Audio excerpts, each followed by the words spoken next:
Christians நிறைய பேர் ஜாதி பார்ப்பாங்க. இந்த ஜாதி பார்க்கிறது பாகால் வணக்கம் பண்றதுக்கு சமம்.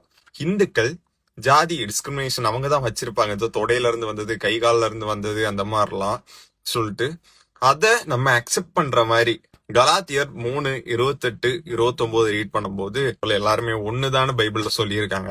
வணக்கத்துக்கு சமம் இல்ல, இது வேற ஒரு விஷயம்னு சொன்னீங்கன்னா அந்த விஷயம் என்னன்னு கொஞ்சம் கேட்டுக்கங்க. அநேகமா அந்த கிறிஸ்டியன் நாடார் கம்யூனிட்டி தான் நீங்க நாடார அந்த மாதிரி கேட்டு வருவீங்க. நாடார்னு சொல்லதுக்கு எனக்கு வெக்கம். ஏன்னா நாடார் கம்யூனிட்டி அடிமைப்பட்டு இருந்த ஒரு கம்யூனிட்டி. பெண்களால மேல மறைக்க முடியாது. தாழ்ந்த கம்யூனிட்டி கிட்ட பெண்கள் வயசுக்கு வரும்போது அந்த பெண்களை ஃபர்ஸ்ட் பெட் ஷேர் பண்ணது, முதல் படுக்கை அவங்களோட உயர்ந்தவங்களோட ஷேர் பண்ணணும். விபச்சார சந்ததியை பெருமையா சொல்றீங்களா? நம்ம எல்லாம் விபச்சார சந்ததிகள் அப்படின்னு பெருமை கொள்றீங்களா? இல்லைன்னா எல்லாத்தையும் காமிச்சுக்கிட்டு நம்ம நடந்திருக்கோங்கிறது உங்களுக்கு பெருமையா இருக்கா? எதை நீங்க பெருமையா வச்சிருக்கீங்கன்னு தெரியல.